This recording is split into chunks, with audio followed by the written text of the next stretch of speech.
నమస్తే, welcome to Telugu రాజ్యం. నేను శిరీష. భరద్వాజ్ గారు ఉన్నారు మనతో. నమస్తే సార్. నమస్తే. తెలంగాణలో అరెస్టుల పరంపర కొనసాగుతున్నట్టుగా తెలుస్తుంది సార్. అంటే ఏపీలో ఆల్రెడీ స్టార్ట్ అయింది. అదే సోషల్ మీడియా అవును. పోస్టులు పెట్టే వాళ్ళపై సేమ్ తెలంగాణలో కూడా సోషల్ పోస్ట్ పెట్టే వాళ్ళు ఎవరైతే ఉన్నారో ప్రతిపక్షంగా ఇప్పుడు బీఆర్ఎస్ ఉంది.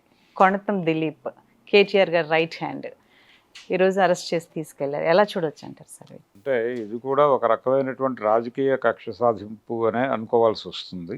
ఏపీలో జరుగుతోంది కూడా అదే. అవును సార్. ఏపీలో చాలా సీరియస్గా చాలామంది మీద రామ్ గోపాల్ వర్మ కూడా నోటీసులు వచ్చినాయి. ఆయన కోర్టుకు వెళ్ళే ప్రయత్నం చేశాడు.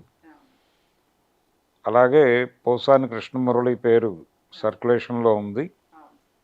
అలాగే అక్కడ డిజిటల్ బాధ్యతలు నిర్వహించినటువంటి సజ్జల భార్గవ్ కూడా రాడార్లో ఉన్నాడు. దాదాపు అదే కండిషన్, అదే వృత్తి, అదే పని ఇక్కడ చేసినటువంటి కొణతం దిలీప్ మీద ఇప్పుడు ఇక్కడ అరెస్టు జరిగింది. అంటే ఇతను కమ్యూనిస్టు పార్టీ నేపథ్యం ఉన్నటువంటి కుటుంబం నుంచి వచ్చాడు. యాదాద్రి వీళ్ళది, మోత్కూరు, ఆ జిల్లాకు సంబంధించినటువంటి మోత్కూరు గ్రామం నుంచి హైదరాబాద్ వచ్చి ఇక్కడ ఉస్మానియాలో చదువుకున్నాడు. ఆయన కొంతకాలం జర్నలిస్ట్గా కూడా ఉన్నాడు. ఆయన వీక్షణం పత్రికలో ఉన్నాడు. తర్వాత మంచి అనువాదకుడిగా ఆయనకు పేరుంది. ఆయన ఒక దళారీ పశ్చాత్తాపం అనే పేరుతో అనువదించినటువంటి ఒక హిట్ మ్యాన్ స్టోరీ, అంటే కన్ఫెషన్, దాన్ని ఈయన తెలుగులో అనువదించిన తీరుకి చాలా అప్రిసియేషన్ వచ్చింది. అంటే నూతన ఆర్థిక విధానాలు, ఈ నేపథ్యంలో భారతీయ సమాజం ఎదుర్కొంటున్న రకరకాల సమస్యలు, మార్కెట్ ఎకానమీ జనాల జీవితాలను ఎలా హింసిస్తోంది, ఇవన్నీ కూడా చాలా స్పష్టంగా ఆయన 2-3 అనువాదాలలో ప్రపంచానికి చెప్పే ప్రయత్నం చేశాడు. అయితే ఈయన తర్వాత తెలంగాణ ఉద్యమంలో పాల్గొన్నాడు. తెలంగాణ ఉద్యమం ఆ నేపథ్యంలో ఆయన వీళ్ళకి దగ్గర అయ్యారు. ఇది అప్పటి టీఆర్ఎస్ పార్టీ నాయకత్వం దృష్టిని ఆకట్టుకున్నాడు ఆయన. ఆయన ఆకట్టుకోవడానికి కేసీఆర్ ఆయనకి ఒక చోటు కల్పించడానికి కారణం, అంటే కొణతం దిలీప్ని తను దగ్గరికి తీసుకోవటం వెనకాల దిలీప్ ఆలోచన సరళి నచ్చాయి.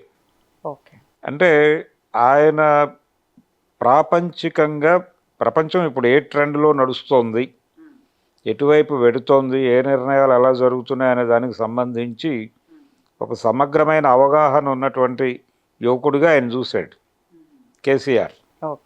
చూసి దగ్గరికి తీసుకున్నాడు ఆయన. దానికి తగిన నేపథ్యం ఉంది ఇతనికి. అంటే పుట్టింది కమ్యూనిస్టు కుటుంబంలో, అలాగే తను ఎక్కువ ఇంట్రాక్ట్ అయింది కొంచెం ఎక్స్ట్రీమ్ లెఫ్ట్ వాళ్ళతో కూడా సన్నిహితంగా ఉన్నాడు ఆయన. అంటే అప్పటి పీపుల్స్ వార్, ఇప్పటి మావోయిస్టు పార్టీ, ఆ పార్టీ సానుభూతి పరులతో కూడా సన్నిహితంగా మెలిగాడు ఈయన. అలాగే ఏబీకే ప్రసాద్ గారు రాసినటువంటి పరాధీన భారతం, ఈ గ్రంథాలు చదివినటువంటి నేపథ్యం ఉంది ఆయనకి. తద్వారా ఆయన మార్కెట్ ఎకానమీని అర్థం చేసుకున్నాడు. ఈ దళారీ పశ్చాత్తాపం, ఈ అనువాదాలు, వాటన్నిటిలోనూ ఆయన ప్రాపంచిక దృక్పథం కనిపిస్తుంది. అలాగే ఆయన వైఫ్ కూడా ఆవిడ జర్నలిస్టు, రైటరు కూడా. సో ఒక రచన సాంప్రదాయము, ఆలోచన, అవగాహన ఇవన్నీ పుష్కలంగా ఉన్నటువంటి వ్యక్తి ఆయన దిలీప్. అయితే ఆయన ప్రభుత్వం తరఫున 2014 నుంచి ఈ డిజిటల్ బాధ్యతలు నిర్వహించాడు. ఈ డిజిటల్ బాధ్యతలు నిర్వహించటం అనేది ఆయన చేసినందుకు గాను, అంటే ఆ టైంలో సోషల్ మీడియాలో సర్క్యులేట్ అయినటువంటి రకరకాల అభిప్రాయాలు, కాంగ్రెస్ పార్టీకి వ్యతిరేకంగా వచ్చినటువంటి వ్యాఖ్యలు, ఇప్పటికీ నడుస్తున్నటువంటి ఒక ప్రచారం, అంటే కాంగ్రెస్ పార్టీ ప్రభుత్వం ఏర్పడిన తర్వాత ప్రభుత్వం తీసుకుంటున్నటువంటి నిర్ణయాల మీద విమర్శలు చేయటం. అంటే హైడ్రా కావచ్చు, మరొక వ్యవహారం కావచ్చు, ఇప్పుడు అక్కడ అనంతగిరి కొండల్లో జరుగుతున్నటువంటి వివాదం కావచ్చు, అంటే ఫార్మాకి సంబంధించి వీళ్ళు ఈ ఫార్మా క్లస్టర్లకు సంబంధించి జరుపుతున్నటువంటి కార్యక్రమాలు, అలాగే ఇక్కడ ఫార్మాసిటీ రద్దు చేయటం, ఇలా రకరకాల వ్యవహారాలు, మూసి ప్రక్షాళన పేరుతో జనాలను ఇబ్బంది పెట్టడం కావచ్చు, వీటన్నిటి మీద రకరకాలుగా వీళ్ళు సోషల్ మీడియా ద్వారా ప్రపంచాన్ని అవేర్ చేసేటువంటి ప్రయత్నం చేస్తున్నారు అనేది, అంటే ప్రభుత్వం మీద వ్యతిరేకత వెదజల్లుతున్నారు అనేది వీళ్ళ ఆరోపణ. కాబట్టి ప్రభుత్వాన్ని అన్పాపులర్ చేయడానికి ప్రయత్నం చేస్తున్నారు కాబట్టి మేము అరెస్ట్ చేసాం అనేది వాళ్ళ అభిప్రాయం. ఇప్పుడు అరెస్ట్ జరిగిన తర్వాత అదే క్లెయిమ్ చేస్తారు, అలాగే కేసులు అదే చెప్తారు. అంటే విమర్శించటం అనేది తప్ప అనేది ఇప్పుడు ప్రశ్న. హరీష్ రావు గారు అదే మాట్లాడుతున్నారు. ఎవరైనా సరే ప్రభుత్వ విధానాలని ప్రశ్నించే గొంతుల్ని నొక్కి పెట్టడం అనేది అంతే. అంటే ఖచ్చితంగా విమర్శని తట్టుకోలేని తనం. కొనతం దిలీప్ని అరెస్ట్ చేయటం అంటే అంటే యాక్చువల్గా కేటీఆర్ని అరెస్ట్ చేస్తారు అనే ఒక ప్రచారం జరుగుతుంది. అవునండి, ఇప్పటికీ ఉందా ప్రచారం? కాబట్టి ఈ ప్రచారం నేపథ్యంలో ఇప్పుడు కొనతం దిలీప్ని అరెస్ట్ చేయటం వెనకాల అంటే ప్రభుత్వం చాలా సీరియస్గానే భయపడుతోంది విమర్శకి. పర్టికులర్గా సోషల్ మీడియాలో స్ప్రెడ్ అవుతున్నటువంటి ఈ అభిప్రాయ ప్రకటనలకి ఎక్కువ గందరగోళం అవుతుంది ప్రభుత్వం అనేది వినిపిస్తోంది. కాబట్టి కంట్రోల్ చేయాలి, ఒక రకమైన అణిచివేత అనేది కాంగ్రెస్కి కొత్త ఏం కాదు.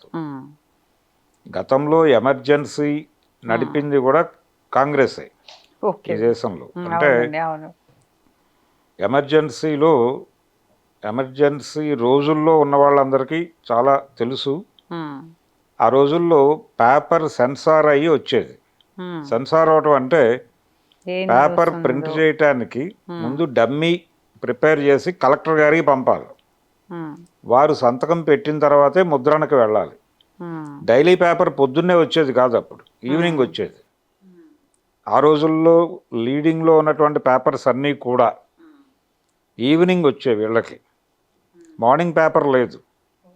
ఎందుకంటే వాళ్ళు పేపర్ ప్రిపేర్ చేసి మధ్యాహ్నం కలెక్టర్ గారికి పంపిస్తే వారు ఏ 2 3 సంతకం పెడితే పెట్టిన తర్వాత మాత్రమే అచ్చు వేసి పంపిణీ చేయాలి.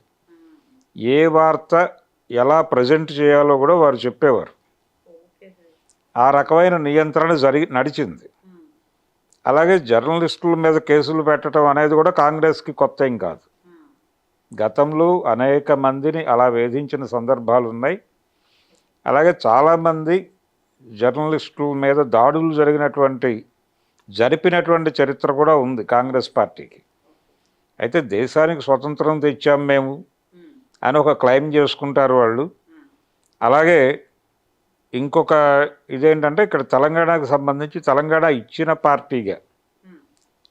పార్టీగా తమకి కాంగ్రెస్ క్లెయిమ్ చేసుకుంటుంది.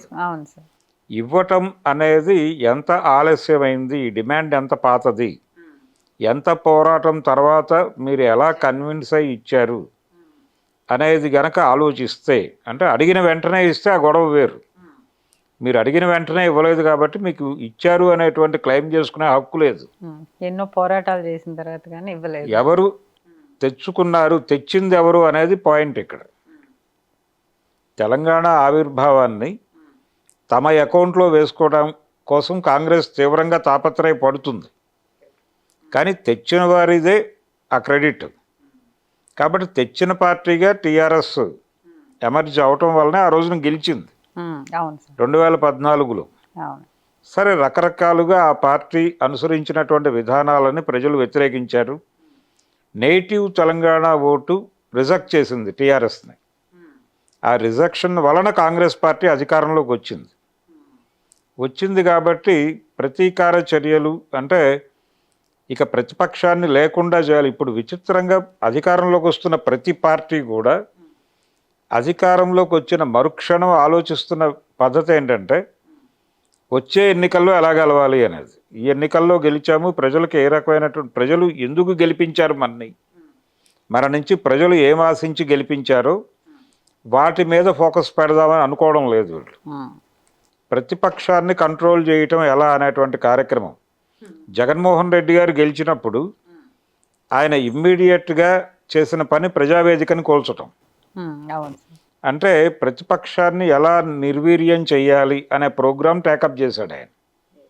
దాంతో ప్రజలు తనని ఎందుకు ఎన్నుకున్నారు, ఏ కార్యక్రమాలలో వాళ్ళకి అందజేయాలి తను అనేది మర్చిపోయాడు ఆయన. మర్చిపోవడంతో ప్రజలు ఆయన్ని పక్కన పెట్టి మళ్ళీ తెలుగుదేశాన్ని గెలిపించారు. ఇప్పుడు తెలుగుదేశం కూడా అదే పని చేస్తోంది. అందుకని కొంతమంది ఏమంటున్నారంటే ఆంధ్రప్రదేశ్లో పాలనని జగన్ 2.0 లాగా అనిపిస్తోంది ఇది అనేటువంటి ఒక కామెంట్ వినిపిస్తోంది. Okay sir. అంటే వారు చేసింది అదే, ఈయన చేస్తోంది అదే, మీరు కొత్తగా ఏం చేయట్లేదు. కాబట్టి ఇక్కడ కూడా అదే జరుగుతోంది. ఇక్కడ కూడా కక్ష సాధింపు. అంటే విమర్శకి అవకాశం ఉండాలి ఖచ్చితంగా. ప్రజాస్వామ్యం ఇది. అవును. ప్రజాస్వామ్యంలో అంటే మీ పర్సనల్ ఏరియాకి వచ్చి దాడి చేస్తే దాన్ని తప్పు పట్టుకోండి. కానీ పొలిటికల్ క్రిటిసిజంకి ఎప్పుడూ కూడా ఒక విండో ఓపెన్ అయి ఉండాలి. పొలిటికల్ క్రిటిసిజం చేస్తే ఊరుకోము అంటే కుదరదు.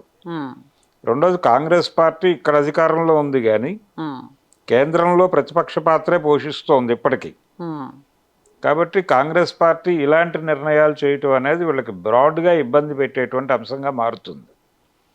ఇప్పుడు తను విస్తృత స్థాయిలో ప్రజల్ని సమీకరించుకుని తన వెనక నిలబెట్టుకోవాల్సిన సందర్భం ఇది. అధికారంలో ఉన్న ప్రతి రాష్ట్రంలోనూ ఇది ఎలా బిహేవ్ చేస్తోంది అనేది కౌంట్ అవుతుంది. అది మర్చిపోయి ఇది ఫ్రాంచైజీ మోడల్లోకి వచ్చామనుకుంటున్నారు వీళ్ళు. అంటే తెలంగాణ వరకు రేవంత్ రెడ్డి గారు ఫ్రాంచైజీ తీసుకున్నట్టుగా భావిస్తే ప్రమాదం. అందుకని అదే జరుగుతోంది ఇప్పుడు. అదే జరుగుతోంది. ఆ ప్రతీకార దాడుల నేపథ్యంలోనే కొనతం దిలీప్ అరెస్టును చూడాల్సి ఉంటుంది. అందుకని ఈ కక్ష సాధింపు రాజకీయాలకి ప్రజలు తిరిగి మనసు విరిగి మళ్ళీ బీఆర్ఎస్ వైపు టర్న్ అయ్యేటువంటి ప్రమాదం ఉంటుంది. అందుకని మీరు గెలిచిన తర్వాత ఇమ్మీడియట్గా ప్రతిపక్షం మీద టార్గెట్ పెట్టకుండా ప్రజలు ఏ లక్ష్యాలు కోరి, అంటే ఎందుకు బీఆర్ఎస్ని ఓడించారు, ఎందుకు కాంగ్రెస్ని గెలిపించారు అనేది ఒక అంచనా వేసుకుని ఆ అంచనాలకు అనుగుణంగా గనక వెళ్ళగలిగితే, ప్రజలు ఎందుకు గెలిపించారో దాన్ని సాధించటం ద్వారా వాళ్ళని గెలుచుకోవాలి. వీళ్ళు ప్రజాభిప్రాయాన్ని గెలుచుకోవాలి. ఆ గెలుచుకోవడం మానేసి ప్రతిపక్షాన్ని లేకుండా చేస్తే మళ్ళీ గెలుస్తాం అనుకోవడం భ్రమ. అలా అనుకునే జగన్ ఓడిపోయాడు. ఇప్పుడు ఈయన కూడా అదే చేస్తున్నాడు. రేవంత్ రెడ్డి గారు తల్లి విగ్రహాన్ని కూడా కంప్లీట్గా చేంజ్ చేసి, అవును, అన్ని రకాలుగాను. అంటే నేను అక్కడ అంటే విగ్రహాల వ్యవహారం వస్తే రాజీవ్ గాంధీని పెడతాను అంటున్నాడు ఆయన. ఈ రాజీవ్ గాంధీ విగ్రహం పెట్టడం అనేది ఇబ్బందికరమే. తెలంగాణ తల్లి స్థానంలో రాజీవ్ గాంధీ గారి విగ్రహం పెట్టడం అనేది తెలంగాణ సెంటిమెంట్ని కొంత ఇబ్బంది పెట్టేటువంటి అంశమే. ప్రతిపక్ష పార్టీ చాలా ఖచ్చితంగా తను తిరిగి అధికారంలోకి రావడం కోసం ప్రయత్నం చేస్తుంది. ఆ చేయటం కోసం ప్రభుత్వం చేసినటువంటి ప్రతి పని మీద విమర్శ చేస్తుంది. అది అనివార్యం. అంటే మనకి ప్రొడక్టివ్ అపోజిషన్ అని ఒకటి ఉంటుంది, యాక్టివ్ అపోజిషన్ అని ఒకటి ఉంటుంది. దురదృష్టవశాత్తు ఇప్పుడు అన్ని పార్టీలు యాక్టివ్ అపోజిషన్స్గానే ఉన్నాయి. ప్రొడక్టివ్ అపోజిషన్గా ఒకప్పుడు ఉండేవారు. అంటే ప్రభుత్వం మంచి చేస్తే మంచిని సమర్థించి, చెడు చేస్తే విమర్శించి, ఆ చెడు జరగకుండా ఉండడానికి ఏం చేయాలో తమ వంతు సహకారం అందించి అలా నడిచేది. ఇప్పుడు ఆ పరిస్థితి లేదు. అంటే శత్రువులుగా వ్యవహరిస్తున్నారు. పూర్తి స్థాయి శత్రుపూరిత వాతావరణం అనేది రాజకీయ పార్టీల మధ్య నెలకొని ఉండటం అనేది ఒక దురదృష్టకరం. అదే ఇప్పుడు తెలంగాణలో చూస్తున్నాం, ఆంధ్రప్రదేశ్లో చూస్తున్నాం, జాతీయ రాజకీయాల్లో కూడా అదే నడుస్తోంది. సో ఈ ట్రెండ్లో కొనతం దిలీప్ అరెస్టు ఈ నేపథ్యంలో చూడాలి. Please do subscribe to Telugu Rajyam channel. Please do subscribe to Telugu Rajyam channel. Please do subscribe to Telugu Rajyam channel. Hi అండి, నేను మీ ఆర్పీని, నెల్లూరు పెద్దారెడ్డి చేపల పులుసు ఓనర్ని. మీరు తెలుగు రాజ్యం అనే ఈ యూట్యూబ్ ఛానల్ సబ్స్క్రైబ్ చేసుకుని మంచి వీడియోలతో వస్తారు. Thank you so much. Hi people, I'm Sonakshi Verma and you please watch Telugu Rajyam and please subscribe to the channel.